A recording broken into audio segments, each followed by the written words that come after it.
नमस्कार, मी आशंका तुमचं सगळ्यांचं आशंकाच किचनमध्ये स्वागत करीत आहे. तर गुढीपाडव्यानिमित्त आपण बनवणार आहोत गाजरचा हलवा. तर चला पाहूया. तर आपण घेतला आहे गाजर, दूध, वेलची पावडर, बदाम, काजू, घी आणि साखर. तर आता मी गाजर पील ऑफ करून घेत आहे आणि पील ऑफ झाल्यानंतर मी त्यांना वॉश करून चांगला एकदम ग्रेट करायला घेईल. माझ्या आईने मला भरपूर आधी सांगितलं होतं की जेव्हा केव्हा गाजरचा हलवा बनवशील तेव्हा किसणीने किसून घे, कारण की डायरेक्ट कापून कुकरला लावल्याने चव येत नाही, जी किसणीने चव येते. कढई आपली छान अशी तापलेली आहे. त्याच्यात मी 4 टेबलस्पून घी ॲड केलेलं आहे.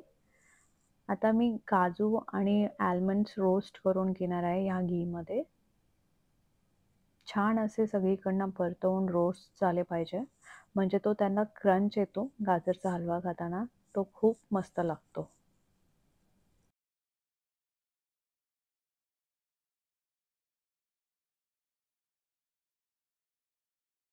रोस्ट झाल्यानंतर मी हे सगळं काढून घेते आणि ह्याच ज्या राहिलेल्या घीमध्ये जो आपला ग्रेटेड केलेला गाजर आहे तो ॲड करत आहे मी याच्यात.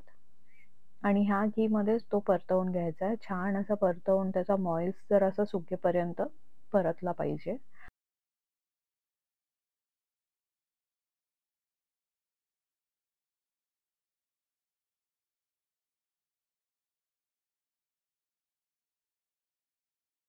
साधारण 2 ते 3 मिनटं त्याच घीमध्ये मी ग्रेटेड गाजर रोस्ट करून घेतलेला आहे पूर्णपणे आणि साईडला दूधही तापत ठेवला होता. आता ह्याच्यामध्ये गरम गरम दूध ॲड करून त्यांना एकजीव करून घ्या.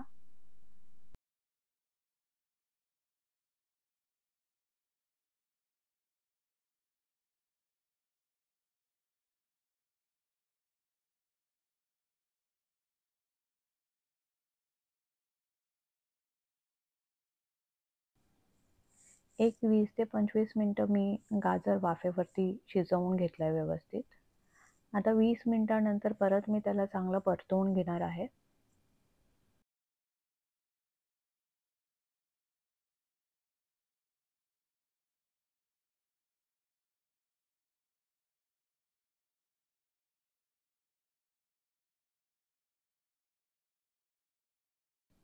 पुन्हा मी 20 मिनटं गाजरचा हलवा स्टीम केला आहे. 20 ते 25 मिनटं. आता मी त्याच्यामध्ये शुगर ॲड करते आहे. तुम्हाला जेवढी शुगर पाहिजे त्या हिशोबाने तुम्ही टाका. आम्हाला कमीच लागते शुगर. सो आता हे मी परतवून घेते व्यवस्थित. व्यवस्थित परतवून झाल्यानंतर मी बाकीचे एक एक इन्ग्रेडियंट्स ॲड करते त्यात.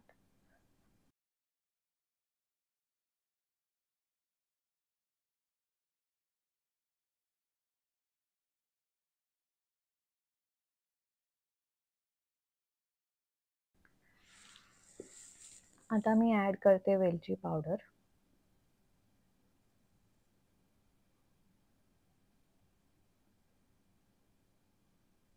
जे आपण रोस्ट केलेले घीमध्ये ड्राय फ्रूट्स होते आपले काजू आणि बदाम ते, आणि केसर मिल्क. त्यांना परत छानसं असं परतवून घेते मी, एकजीव करून घेते. गाजरचा हलवा एकजीव करून घेतल्यानंतर मी त्याला विदाऊट लीड ओपनच ठेवते, सो ज्याने ते ड्राय होईल. 20 मिनिटानंतर त्याने मस्त मॉइस्ट खेचून घेतलेलं आहे सगळं गाजरने. त्याच्यानंतर ते थोडंसं ड्राय झालं. तर मला एवढीच कन्सिस्टन्सी हवी होती ड्रायनेसची, जास्त मला अजून ड्राय नव्हतं हवं.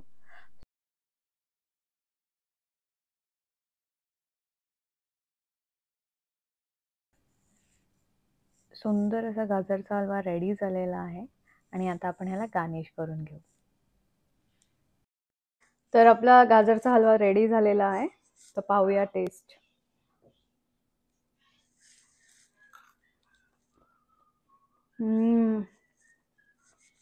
So delicious, superb.